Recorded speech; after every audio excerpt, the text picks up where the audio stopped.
Autotund. See on saade sulle, kui sul pole päris ükskõik, millise autoga sa sõidad. Autotundi toetab Alexela. Alexela kodukaardiga kütus kuni -5 senti liitrilt. Tere kuuled, Autotund eetris. See nädal oleme stuudios kahekesi. Tarmo Tähepõld ja Martin Mets Geenius autoportaalist. Külalist meil see nädal ei ole, sest et teemasid on meil endalgi palju. Lisaks meie nädalasündmustele räägin, kui halvaks on elu läinud Prantsusmaal. Ja kui heaks Dubais. Siis kas tõesti hakatakse meile tooma lennukirooliga Teslasid? Ja me räägime sellest, et esimesed eestlased on valmis Saksamaale minema kohtusse siis Volkswageni grupi vastu, et kätte saada raha selle eest, et Volkswagen ja teised sellesse gruppide kuuluvad tootjad on nende heitmetega siin jampsinud. Siis võib-olla mõned väiksemad uudist veel ja saate siis lõpu osas me räägime pikemalt ühest Tallinna, kuidas nimetada, legendaarsest või kurikuulsast automüügiplatsist, mis jama seal toimub ja mida arvab omanik ise, saime ka teada. Võt nii.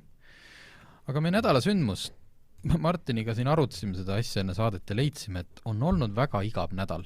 Ma isegi mõtlesin, et ma isegi ei hakka jaurama selle lumerohkuse üle, sest see on kihvt, et seda palju, seda ei jaksagi keegi kunagi ära koristada ja oleme siis mõistlikud. Või ma ei tea, kindlasti leiaks süüdlasi ja saaks näpuga näidata, aga ma ei viitsi täna lihtsalt.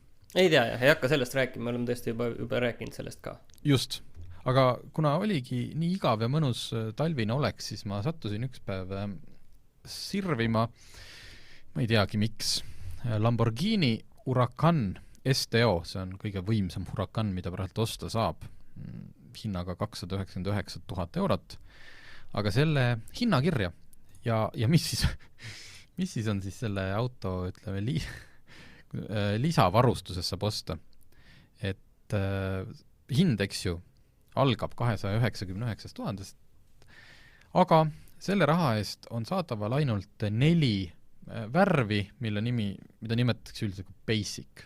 Roheline ja must ja hall ja valge.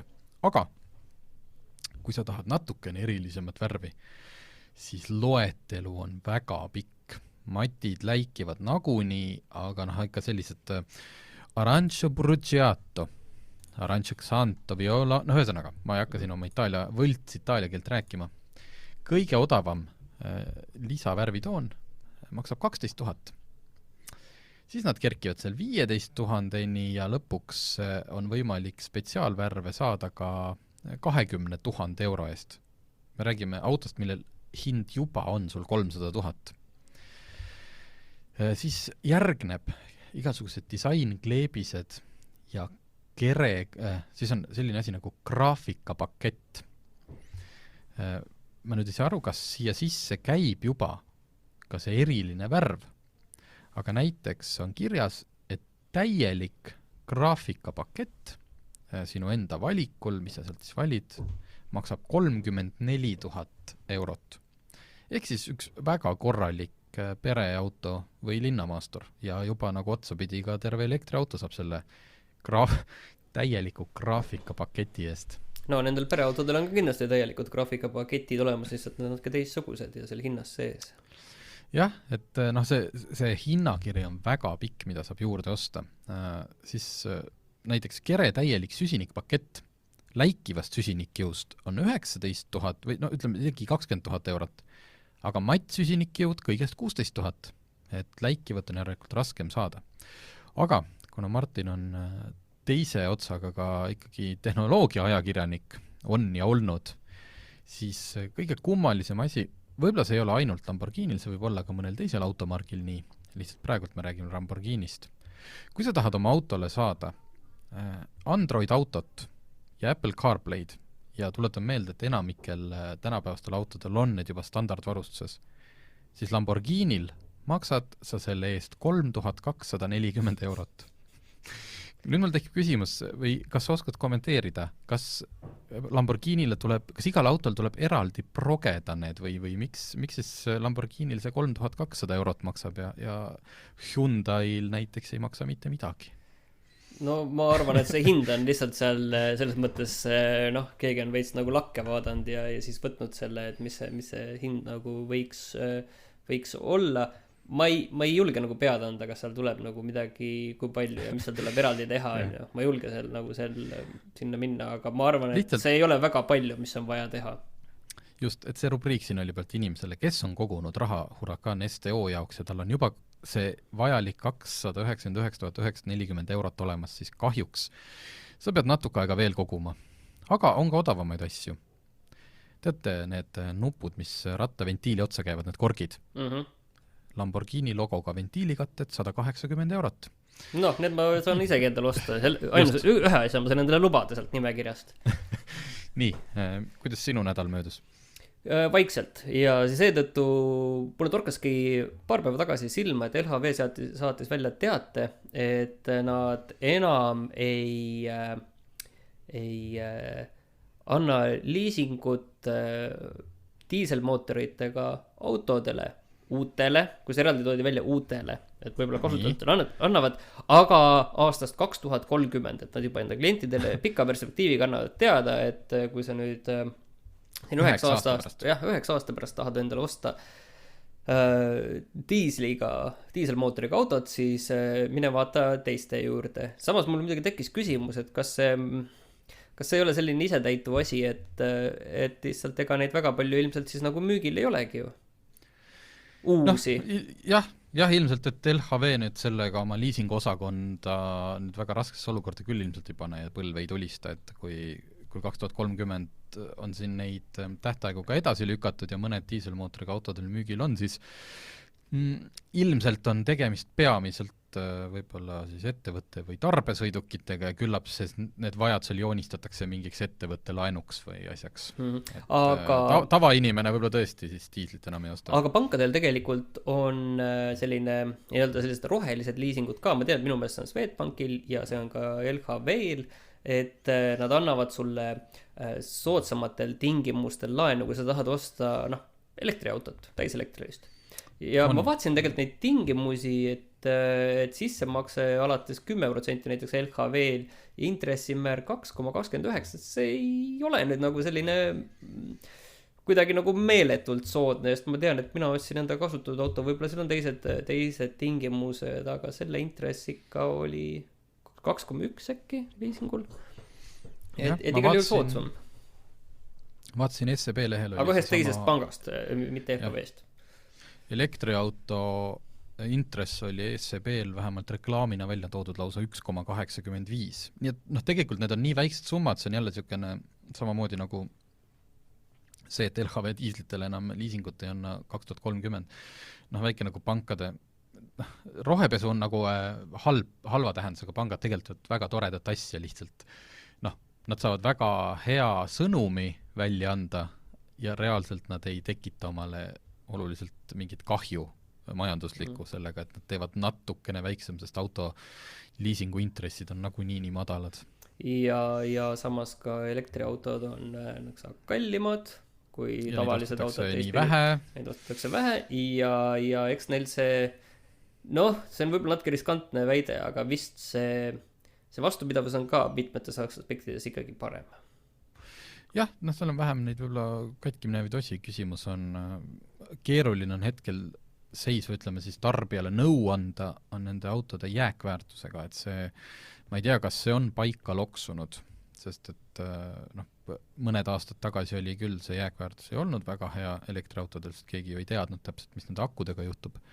Nüüd on kogemus olemas, aga kas see on võrreldav sisepõlemismootori autodega või on see juba parem näiteks, et 5 aasta pärast see elektriauto on vähem hinnas kaotanud, seda on raske öelda. Vaat siin oleks hea teha üks selline suurem võrdlus, et kui hästi on, mis on nende järelväärtused, jah, täiselektrilistel masinatel võrreldes sisepõlemismootoritega, aga see muidugi häda on, et see elektriautod arenevad tegelikult nii kiiresti, et see, mis oli 5 aastat tagasi, see on juba lihtsalt natuke liiga vana info, et meil on siis, mis siis olid Nissan Leafid ja rohkem väga just, polegi. Et esiteks vana info ja nii vähe valikut, 5 aastat tagasi oli meil ju reaalselt, vabandust, kui ma nüüd mõne auto ära unustan, meil oli Nissan Leaf, meil oli BMW i3 jätame need väiksed Mitsubishid kõrvale ja see põhimõtteliselt ongi kõik, noh.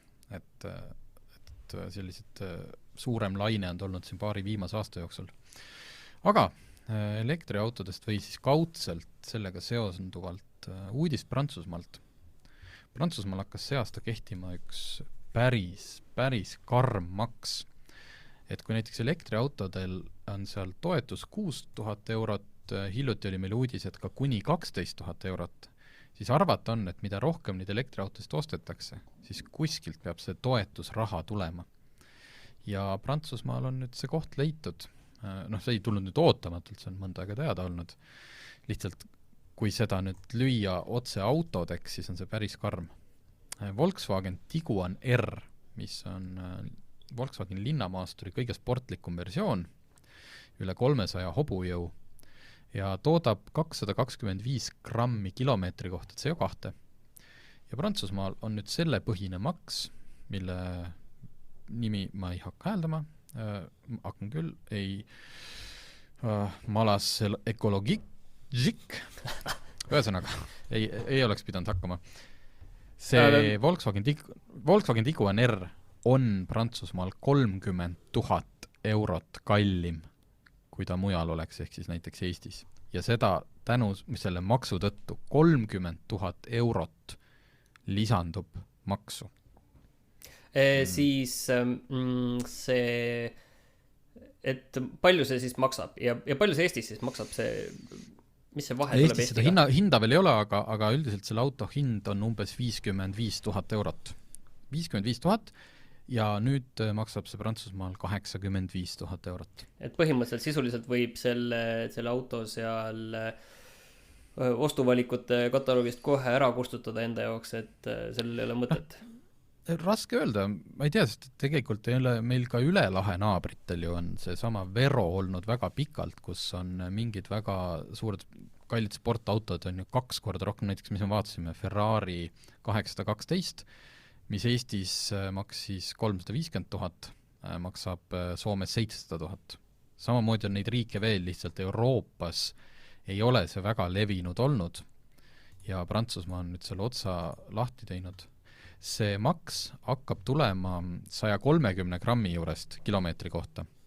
Alguses kerkib ta grammi haaval umbes 10, 20, 25 eurot, siis kuskil 150 grammi juurest hakkab see samm minema kuskil 100 euro kanti.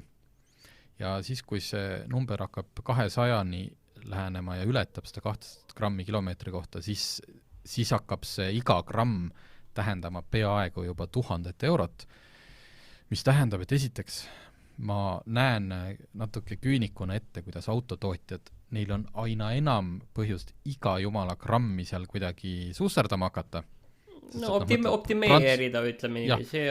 Prantsusmaa turul tähendab see võib-olla sul, eks ju, autol 2000 eurot hinna lisa. Ei no selles mõttes, et kui sa saad 2 grammi peale või maha. Ei no selles mõttes, et nemad saavad on ju kätte ikkagi selle sama raha, mis nad saavad, ülejäänud läheb maksudeks, aga lihtsalt neid autosid ei osta, autot lihtsalt ei osteta. Just.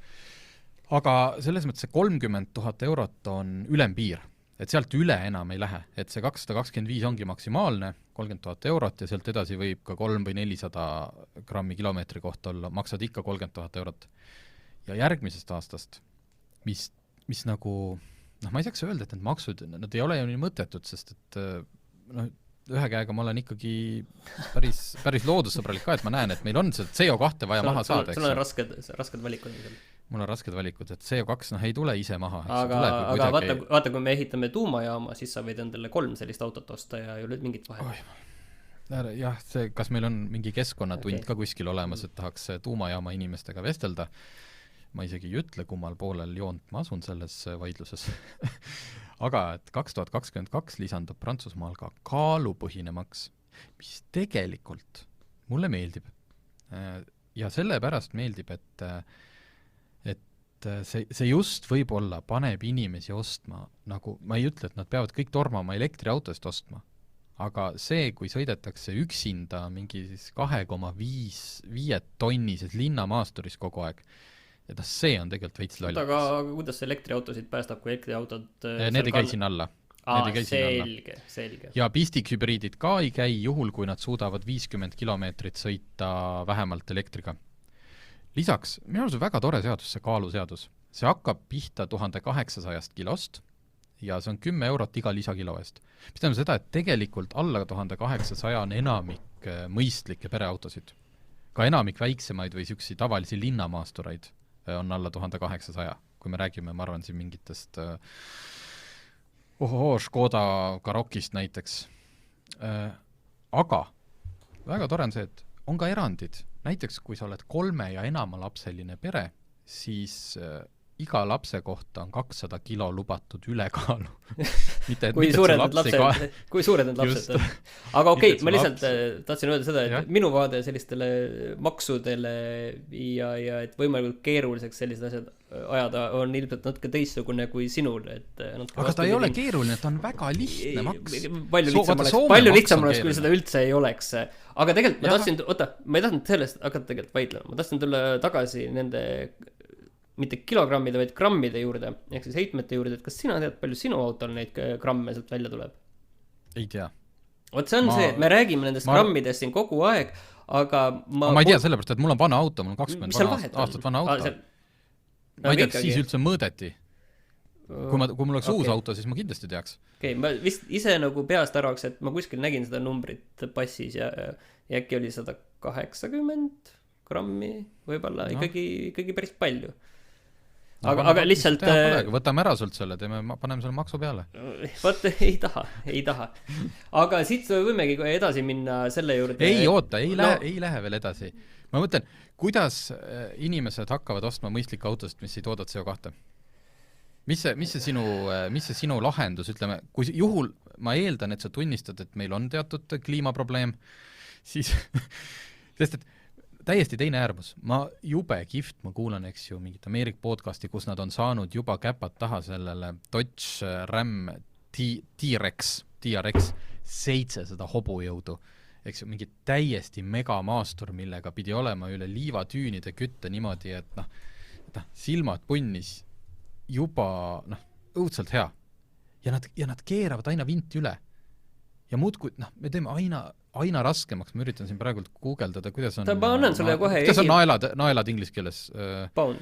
Aga selles mõttes, et ma annan sulle kohe selles mõttes esimese lihtsa asja, mis on kõige lihtsam teha. Et selles mõttes, kui linnades ühistransport on väga normaalne, siis inimesed kasutavad seda, kui see on puhas, tore ja korralik. Et ma olen sellest varem ka rääkinud, et kui sellega on korras, ma ei usu, et kellelgi väga unistus on kuskil ummikutes passida ja autos olla. Ja okei, sinul on, aga teistel ei ole. Ja selles mõttes, et grammid tulevad ikkagi välja siis, kui sõidetakse ja kui niiviisi seal törtsutatakse niiviisi natukene edasi-tagasi. Kui sellise asja teeksime korda, siis oleks juba üks suur samm edasi tehtud. Et me ei pea hakkama inimesi piirama ja ega neil lihtsalt uusi makse iga nurga tagant peale panema ja mulle väga meeldib see, et Eestis ei ole automaksu kehtestatud. No jah, lihtsalt, et nüüd kui Prantsuse inimene läheb poodi, siis ta läheb ostab ju selle väiksemat CO2 auto, mitte selle suurema, sest mis tal üle jääb. Ja siis ta ostab selle väiksema, mis võtab vähem ja siis istub sellega kuskil ummikus, kus ta ei peaks üldse olema, kui oleks normaalne ühistransport. Ja ta sõidaks selle autoga hoopis teistes ja huvitavates kohtades. Milline on normaalne ühistransport? Ma ei ole sellest veel aru saanud. Ma ei räägi praegu sellest, et ma olen tohutu autofanaatik. Mul lihtsalt ei meeldi olla ühes väikses mingis suures sõiduvahendis paljude teiste inimestega koos. Normaalne ühistransport on see, mida lihtsalt öeldes inimesed kasutavad, kuigi neil on olemas alternatiiv sõita autoga, aga nad on valmis kasutama seda. Näiteks nagu mina olen valmis rongiga sõitma, kuigi samal ajal ma võiksin selle sõidu teha autoga. Inimesed kasutavad ühistranspordi ainult siis, kui autodega liiklemine on tehtud nii ebamugavaks. Ei pea olema tehtud, vastupidi, autodega liiklemist ei pea tegema ebamugavaks, vaid ühistranspordiga sõitmise peab tegema mugavamaks kui autoga sõitmise. See ei ole ainult, et teeme midagi ebamugavaks, see on üldse tõesti absurdne mõte. Teeme ebamugavaks. Ütleme, et on muutunud ebamugavaks, sest autost on nii palju, sa ei jõua sellega mitte kuhugi. mitte ühelgi teisel juhul ma ei istuks võõraste inimestega tundide kaupa, kui me räägime pikast maast, mingis ühes kirstus ja ootaks, millal ma kohale jõuan ja keegi haiseb ja ühesõnaga, vastik. No vot, et see rohelise mõtteviisiga ei saa niiviisi olla, et roheline mõtteviis on siis, kui see on mugav, Tarmo. Ja, aga näed, elektriautod.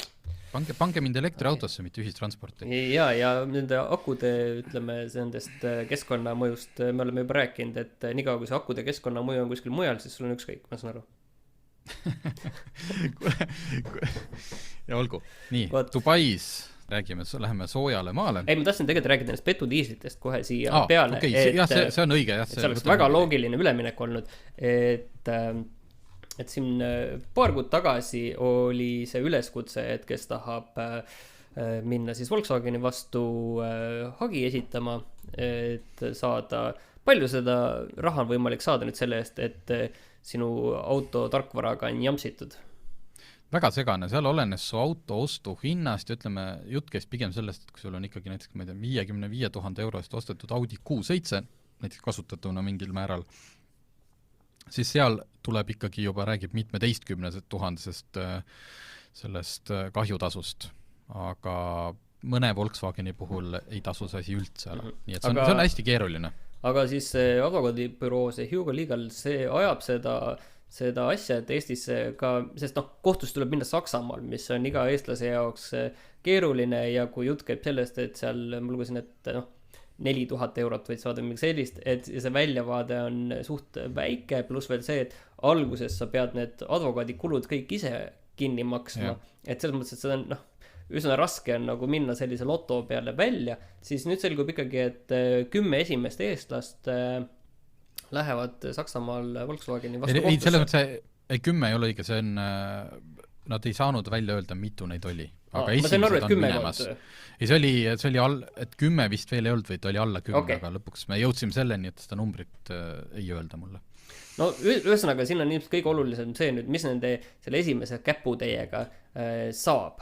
Et siin on räägitud sellest, et äkki on võimalik saada kohtuvälist kompromissi, aga mul on tunne, et nende suurfirmade idee on ikkagi see, et selle tüütu kohtulahinguga saata see sõnum, et põhimõtteliselt isegi, kui te lõpuks võidate, siis te läheb selle peale nii palju aega ja närve, et pigem ärge tehke seda.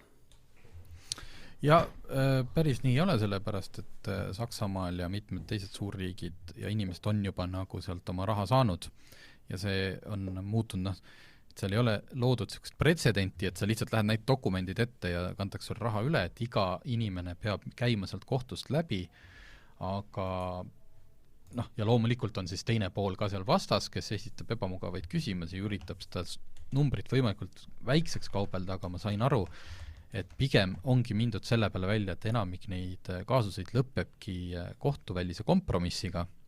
Ja naljaks on see, kui sa näiteks lähed taotlema seda hüvitist, siis hüvitise puhul on see, et sa saadki, näiteks kui sa võidaksid selle kohtus, sa saad selle endale, aga auto peab Volkswagen sult tagasi võtma.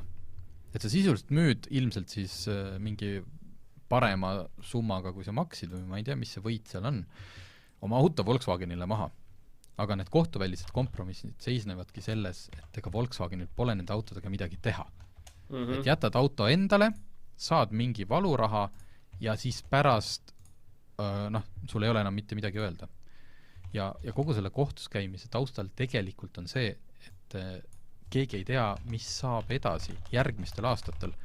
Et juhul, kui need autod tõesti ei vasta nõuetele ja sealt summutist tuleb mingit jama välja, et keegi ei saa garanteerida, et üks hetk Euroopa Liit ei ütle sulle, me rääksime ju siin saate alguses sellest CO2-st, ütled, aga see auto ei vasta absoluutselt enam nõuetele, kuigi sul on võib-olla võrdlemisi uus auto ja pead hakkama, ma ei tea, maksma mingit trahve või ei saa ülevaatusest läbi. Et see on nagu selline selle asja, nagu tegelik jutt, et inimestele maksta valuraha. Varsti on see, et Prantsusmaal tahad üle piiri sõita, siis kiirteemaksu asemel maksad seal ka CO2 maksu, kui sa oma 250 grammi Volkswageniga tuled. Just, sõidad ühe siukse masina ette, annad gaasi ja siis trükitakse sulle välja arve. jah, või on ju kõik Nii et, väga, väga mugavalt tehnoloogiliselt tehtav, lihtsalt et uus maks teha peale. just, nii, ja noh, ühesõnaga mingeid uudiseid selle Volkswageni ja Eesti ja petodiislite asjas võiks oodata sügiselt, sest et see kohtuasi ja kõik on, no ikkagi võtab aega. Aga lähme nüüd Dubaisse ära. Dubaisse. Autosõbrad on käinud, kindlasti näinud internetis neid pilte, et kuidas Dubais on issand kui traagiline, et mingi tolmu all vedelev Lamborghini juba mitu aastat seisab kuskil, või et noh, et nagu selline buum, et superautod on maha jäetud lihtsalt. Et tekib küsimus, et kas seal tõesti on siis nendel, ma ei tea, prints läks õhtul sööma, sõit tagasi ei viitsin nagu ostis auto omale, siis unustas või noh, mingid sellised asjad. Tegelikult on põhjus hoopis teistsugune. Lugesin lihtsalt ühte artiklit ja mõtlesin, jagan teistega ka, et Dubai uudiste leht kirjutas, et iga aasta jäetakse Dubais maha 2000 kuni 3000 autot. Need kõik ei ole muidugi need superautod. Ja üks põhjus on, või peamine põhjus ongi väga lihtne, on need karmid islamiseadused. Mis tähendab seda, et Dubais 2013 aastal oli 96% elanikest mujalt tulnud, ehk siis noh, ei saa öelda nagu immigrandid, aga siis kas on tulnud sinna äri tegema, ühesõnaga, mitte kohalikud. Ja selle šariaadi järgi on võlgu jäämine väga suur patt.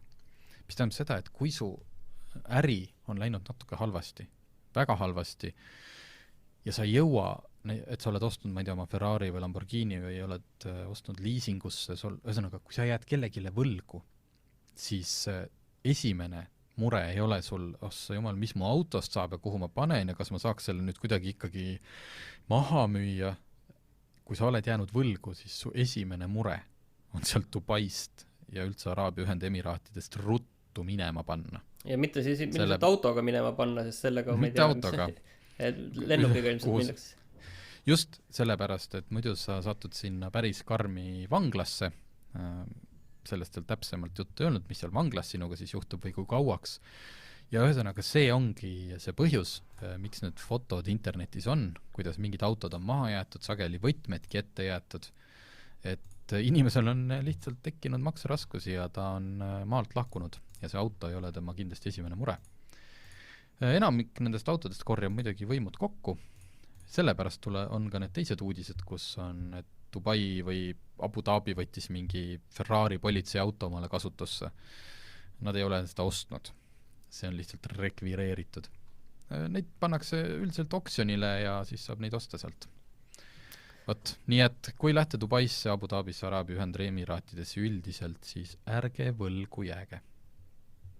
Nii, teine suur teema oli vist üldse see nädal oli see, mis palju elevust tekitas, oli siis Tesla uus, kuidas me siis ütleme, mitte traditsiooniline, äärmiselt liberaalne rool. Jah, ma ei osanud sellele eesti keelest vastet välja mõelda, inglise keeles kasutati selle kohta kogu aeg sõna joke, Y-ga nagu joke, ma ei oska seda hääldadagi.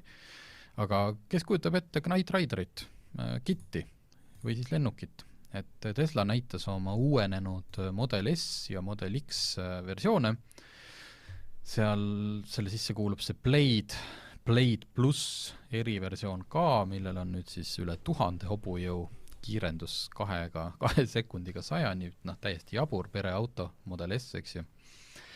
Aga hoopis rohkem tekitas furoori, et rool ei ole enam tavaline ümmargune, vaid on selline teistsugune. Aga kas see rool on siis nüüd nagu selles mõttes nagu lennukil ka, et nagu gaasipedaali enam ei ole ja siis ma tõmban seda rooli nagu enda poole niiviisi, et õhku tõusta? Jaa, pagan, ei, seda vist ei ole, see oleks ka lahe. Aga tekkis muidugi küsimus, et kas see on ikkagi seaduslik, et kas kui ma praegu seal saab seda Model S saab juba tellida, lähed sinna, Eestisse saab ka see Blade versioon, Blade pluss maksis umbes 160 000 eurot, mis ei ole üldse kallis, kui me paneme sinna kõrval Porsche Taycani, eks ju, mis tippversioonina maksab üle 200 000. Aga et keegi nüüd ei tea ja kusjuures isegi ameeriklased ise hakkasid ajakirjanikud küsima, et kas selline rool on seaduslik. Kas ma tõesti, kui ma tellin praegu Tesla, ma saan sellise rooliga auto. Kirjutasid sinna Ameerika vastavasse organisatsiooni NHTSA-sse, kes ütlesid, et oleme Tesla poole järelpärimisega pöördunud. Pöördusime ise Transpordiametisse, kus saime vastuse, et nii ja naa. Ma saan aru, et asi ühesõnaga ei ole selles kujus tegelikult, rooli kujus. Asi ei ole, et ei ole kuskil sätestatud, et rool peab olema ümmargune. Küll on aga seal sätestatud siis ühesõnaga see, kui palju jõudu peab rakendama, kui palju on see mitte pöörde raadius, aga ühesõnaga kujuta ette, et kui palju sa pead rooli keerama selleks, et auto pööraks siis, ma ei tea, täiesti välja näiteks. Kui te mõtlete vormelitele, siis ega vormelis ka ju keegi ei lappa seda rooli. Ei tee mitut ringi selleks, et pöörata. Seal on samamoodi, see on hästi vähe, pead liigutama selleks, et auto pööraks. Kui Tesla suudab saada Euroopas tüübi kinnituse sellele, et see rool toimib ja kõik need jõud on hästi-hästi keeruline süsteem, siis Transpordiamet ütles jah, et kuju ei ole oluline. Aga kujutage nüüd ette, kui inimesed pannakse siin sisuliselt tänaval rooli, kus selle rooli tundlikkus on täiesti teistsugune, kui sa oled harjunud. Sisuliselt nagu võidusõidurool. Et ma väga kahtlustan, et kui hetkel ei ole isegi, keegi ei tea sellest roolist, kõik nägid seda esimest korda. Kas Tesla on saanud nii Ameerikas kui Euroopas kätte tüübi kinnituse salaja niimoodi, et see rool tulebki, et see on päris, ma julgen kahelda, et miks seda vaja, sellepärast, et me sellest räägiksime, et muidu selle uudise juures nagu väga palju asja ei olnud, millest rääkida, aga vähemalt nüüd on üks asi, see millest nagu rääkida. Ja aga see numbrid on väga üllatavad kedagi.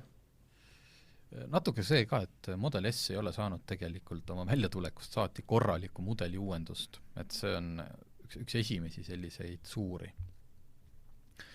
Nii et tellige omale Model S ära ja siis andke meile teada, kas ta tuli teile kohale tavalise rooliga või selle lennuki omaga.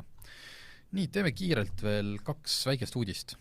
Mina olen siin ikka armastanud rääkida SSC Tuatarast, rekordiautost, mis oktoobrikuus Kolinal omal, kuidas ma ühes saates olin vaimustunud, kuidas üks auto sõitis 530 kilomeetrit tunnis. Ja see oli kõik üks võltsvärk.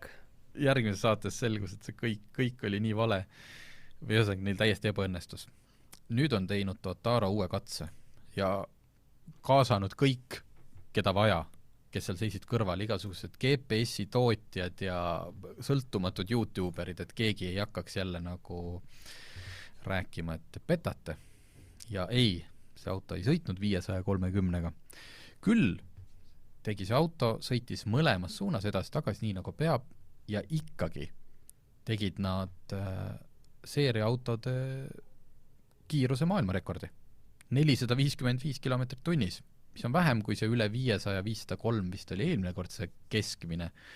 See on 455 ja nad on nagu ikkagi praegult maailma kõige kiirem seeriatootmise auto. Ja nad muidugi ei jäta sellega järgi, see oli praegult, mõneti muidugi nad nimetatud testkatseks. Et nad jätkavad, aga vähemalt selle tiitlid nad tõid omale ära. Räägi seda ettevaatlikult ikkagi, et järgmine saade ei peaks seda kõike parandama.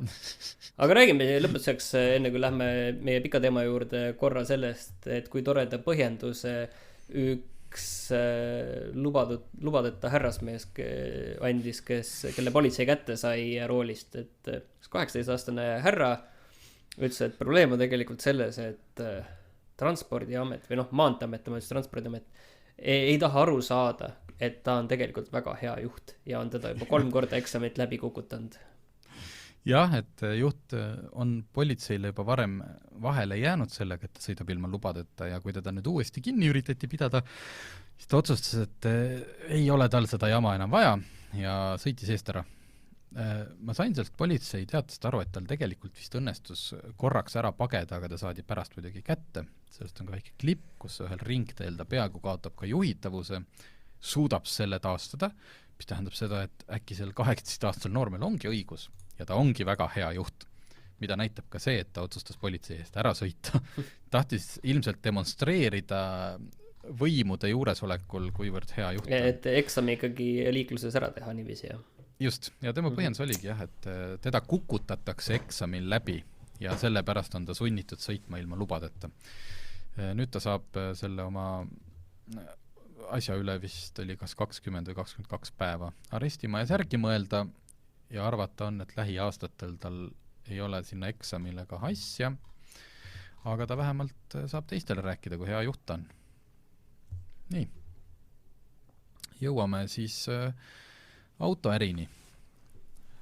Auto järelmaks. Jah, eelmine nädal meil avaldasime ühe artikli, kus rääkisime sellest, et Tallinna sellest legendaarsest automüügiplatsist, mille kohta pidevalt tulevad teated nii Tarbijakaitseametisse kui ka siis, kes internetis vähegi selliste autoteemalistes saitidel käib, siis teab, et nad pidevalt kerkivad esile. Ja tegelikult sellega on, minul oli küsimus pigem nagu selles, et kas riik on tõesti nagu täiesti võimetu selle automüügiplatsi ees, et ükskõik, mis sa nad ikka ei tee, et kas, ja sa juba ütlesid vastuse ära, et jah, et on küll võimetu, on ju.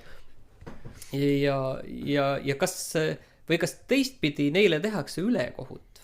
Et kas see on lihtsalt üks ärimudel, kuidas me sõnastame? Lähevad autosid ostma valed inimesed. Et võib-olla sa pead alguseks ära rääkima selle loo, millega üks inimene meie poole pöördus. Et lihtsalt saada natuke aimu, see on selline järjekordne lugu, aga see väga hästi illustreerib seda äri. Jah, neid lugusid on meil, me saame portaalis peaaegu iga kuu kirjutada, kuidas see sama ettevõte või vähemalt selle sama juhiga seotud ettevõtted. Ja see on terve suur ettevõtete ring, jah. Kes siis satuvad sinna Tarbijakaitsekomisjoni. Aga seekord siis kodanik Liisi, et oli leidnud siis vaadanud välja nende valikust sobiva auto, telefonis öeldi, et kõik on hästi, vigu pole, auto on korras.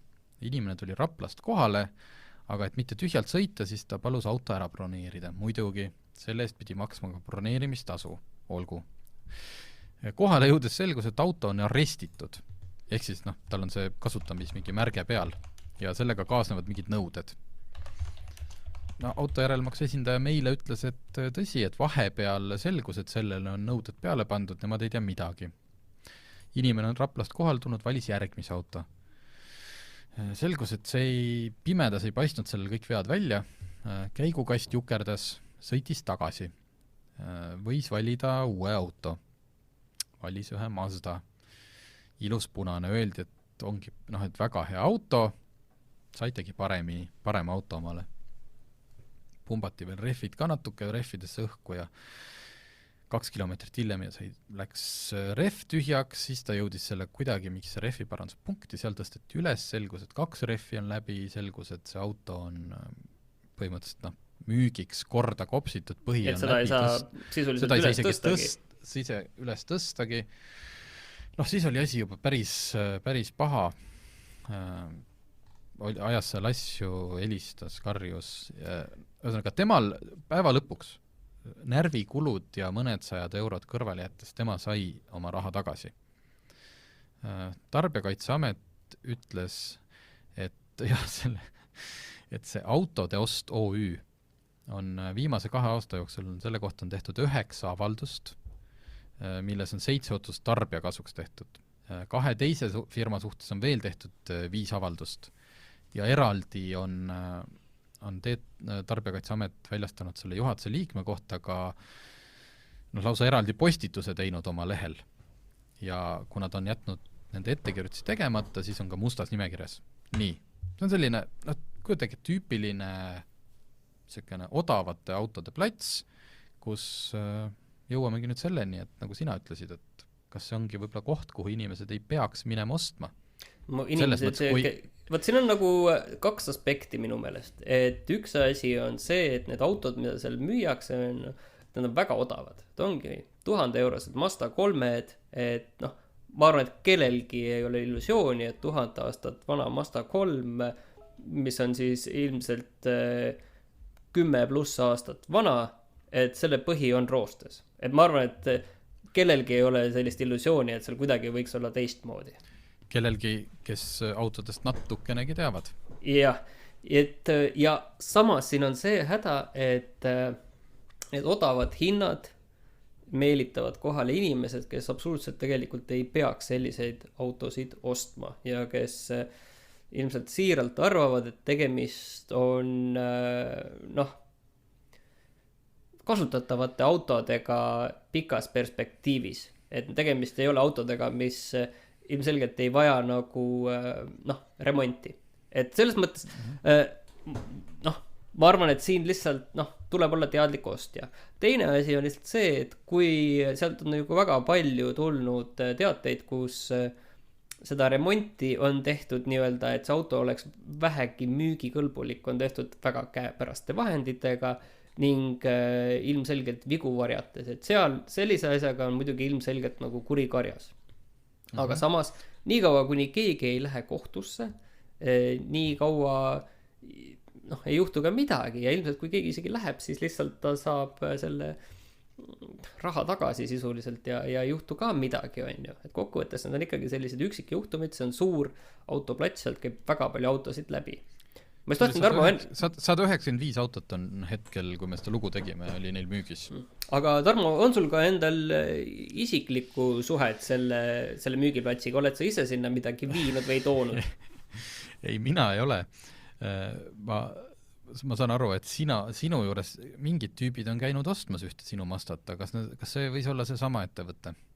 Ma arvan küll, ma ei ole kindlaks, kas see oli, aga ma kunagi oma Peugeot müüsin küll neile maha. See auto oli ikka, ütleme, et väga kehvas seisukorras siis. Ja ma nägin selle kuulutust pärast, mis nad olid müüki pannud, ma arvan, et ma müüsin selle auto maha, see oli 450 eurot või 550 eurot. Et see oli tõesti, seisukord oli tõesti kehv selles mõttes, et tagasild oli laiali vajunud, refid olid läbi, käigukast oli läbi, et seal asju, ja need olid veel nagu suuremad mured, et väikseid asju ka veel nipet-näpet on ju. Ja 450 või 550 eurot, see lõpuks nad müüsid seda, ma mäletan, et täpselt 1000 eurot oli juurde pandud. Ja oma üllatuseks ma nägin seda, et seal kuulutuses oli kirjas kõik need asjad, mis ma teadsin, et olid kehvasti, olid vähemalt kirja oli pandud, et nad on ära parandatud. Et selles mõttes müügikuulutuses juba ise juhiti tähelepanu sellele, et see tagasild, korda tehtud käigukast, ma ei mäleta reppe ilmselt öelda, aga midagi oli veel, ühesõnaga ma arvan, et kõik põhipunktid vähemalt oli kirja pandud. Küsimus muidugi on selles, et on ju, et võib teha remonti ja võib teha remonti, on ju, et kuidas see on tehtud. Et selles mõttes, et see oli nagu üllatav. Samas, nii palju, kui ma olen hiljem selle auto ajalugu vaadanud, siis pärast seda võib-olla 20 000 kilomeetrit see veel liikus. Et esimest korda, et see auto järelmaks 24 plats on tegev olnud aastaid, need probleemid on aastaid kestnud. Esimest korda selle platsi omanik selgitas siis ise üldsusele meie autogeeniuse portaali kaudu, et miks ta nii teeb. Ja tema sõnul on esiteks, nende ärimudel ongi sõidukite kokkuost ja ta ise ütleb minimaalne müügieelne ettevalmistus ja edasimüük parima võimaliku hinna ja minimaalse kasumiga. See minimaalne kasum on muidugi selline, nagu siis ütlesid, kui ta sinult ostis 5 sotiga, tegi seal midagi ja müüs 1000-ga edasi. Ei, 1500-ga, pluss 1000. 1500-ga, okei. Pluss 1000. Pluss 1000. Siis küll. Nii, ja siis, mida ta välja tõi ja millele nagu vähemalt kuulutust vaadates on raske vastu vaielda, ongi see, et nad ei kirjuta kuulutuses enam, muuseas, ega valeta kliendile, et autod on heas seisukorras, osad on head, osad võivad vajada remonti. Ja põhiline on see, et alati tema sõnul on võimalik autoga tutvuda nii kaua, kui soovib, teha proovisõitu, viia ka autoremondi töökotta või tehnoülevaatusele kontrolli. Ja kui klient ei soovi seda teha, siis on see selle automüüja Mihhailovi sõnul kliendi vaba valik. Ja see ilmselt ongi see koht, mida sa ütlesid, et sinna ei peaks minema inimene, kes ei oska autot osta.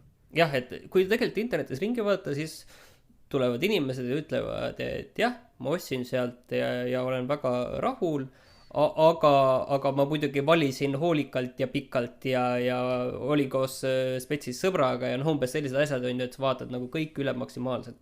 Et siin on raske muidugi öelda, et kui siin jälle kuskil mõne auto põhja Makroflexiga on ju parandatud, et noh, ei tea, millisel hetkel on ju selle auto värvikirevas ajaloos, kuni see hind lõpuks sinna 800 € juurde sellel sõitval masinal jõudis, et mis eluetapis täpselt see töö nüüd on ju ära tehti. Just, et kas see Makroflex on lastud sinna selle platsi poolt või juba 2 omanikku varem.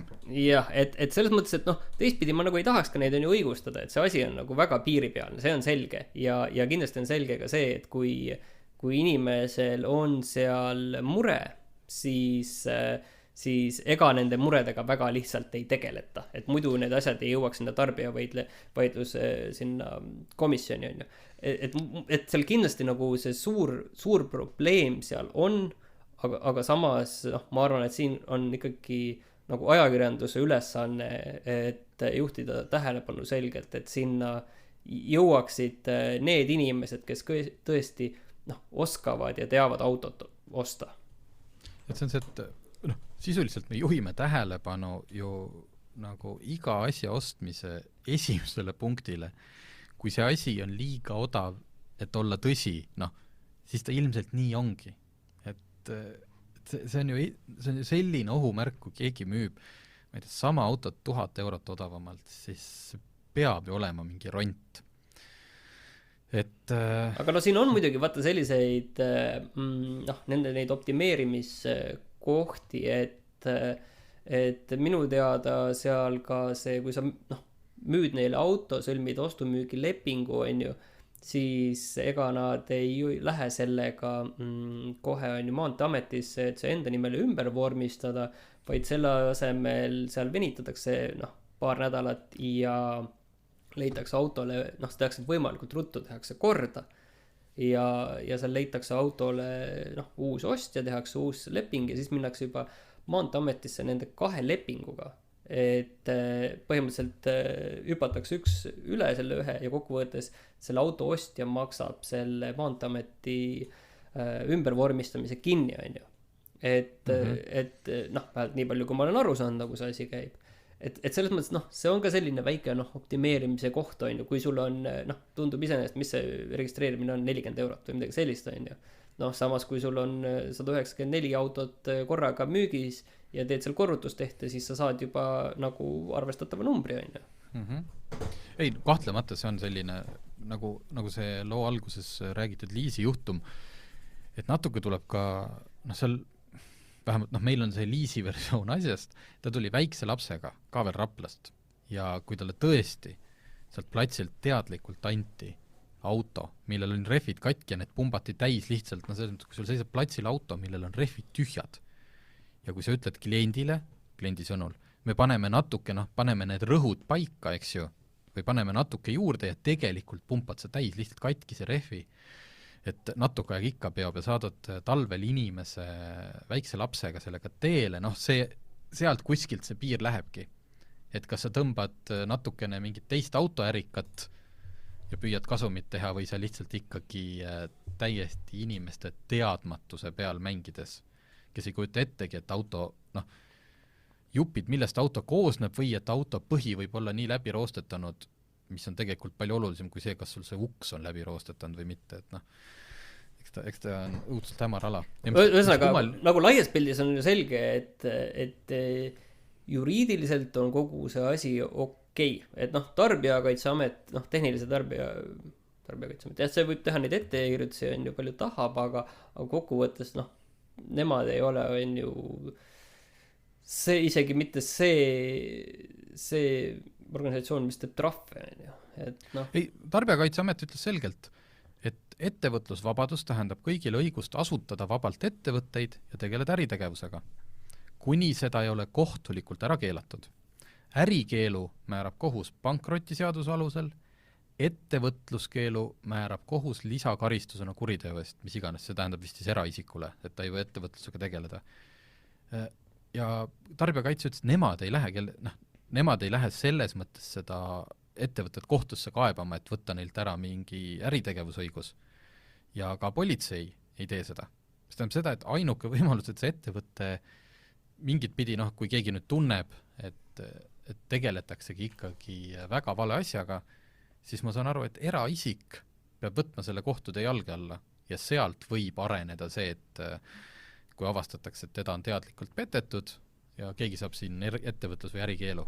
Aga riik nagu seda ise ei tee, jah. Aga kas üldse selline, võtame natuke teistpidi, üldse selline autoplats peaks nagu olemas olema ja võib-olla mina, kes olen siin auto müünud, kas ma olen nagu osa sellest suurest mingist probleemist, et Muidugi. kas see peaks olemas olema või peaks? Keskkonna mõttes peaks. Mina arvan ka, et see koht iseenesest peaks nagu olemas olema, aga seal on absoluutselt ülioluline on seal ikkagi täielik läbipaistvus sellisel asjal. Ma arvan, et see, et kindlasti vaata on olemas ju inimesed, kellel on see laiali vajunud tagasillaga Peugeot, millel käigukasti ei tööta, on ju, ja kellel ei ole absoluutselt mingit isu hakata seda ise remontima ja sellega on ju tegelema.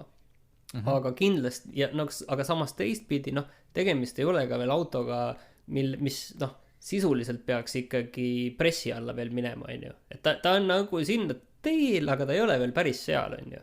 Et selles mõttes sellistel autodel kindlasti võiks ja peaks minu meelest mingi selline turg olema, et kuskil võib olla just inimene, kes seda tahab ja tahab seal nokitseda teha sellest täiesti normaalselt sõitva auto, aga lihtsalt, et kui seda kuskil müüakse, siis see peaks olema läbipaistev see, mis seal toimub, et lihtsalt see, et me peseme auto puhtaks ja teeme ilusad pildid ning nokitseme vead ära ja paneme mõned ohutuled seal armatuuri peal, keerame kustu, on ju, et see nagu ei ole lahendus. Nii et pika teema lõpetuseks lihtsalt, kui olete ise ostmas või teate, et teie tuttav ja ta saadab teile lingi, et vaata, kui odavalt ma leidsin jube ilus auto, siis vaadake, kes müüb ja isegi kui arvate, et tahate riskida, siis minge laske see auto kuskil üle vaadata. Sest isegi kui ta ei lagune teil tee peal ära, siis järgmine probleem tekib teil ülevaatusel. Lihtsalt. Kui see kere on tõesti makrofleksi täis, ma tean, ma iluti ostin sellise auto, siis selleks, et see ülevaatusest läbi saada, tuleb ilmselt panna sinna teise samasuguse autoraha veel sisse. Nii et see lõppkokkuvõttes ei tarvitse teil sugugi. Sest peab olema mingi põhjus, miks inimesed oma 400 eurosid Peugeot'sid niimoodi ära müüvad. Eks ju? Ja, ma tean seda väga hästi. Võt, nii, aga siis selline see saade täna sai ja kohtume järgmine nädal jälle. Autotundi toetab Alexela. Alexela kodukaardiga kütus kuni -5 senti liitrilt.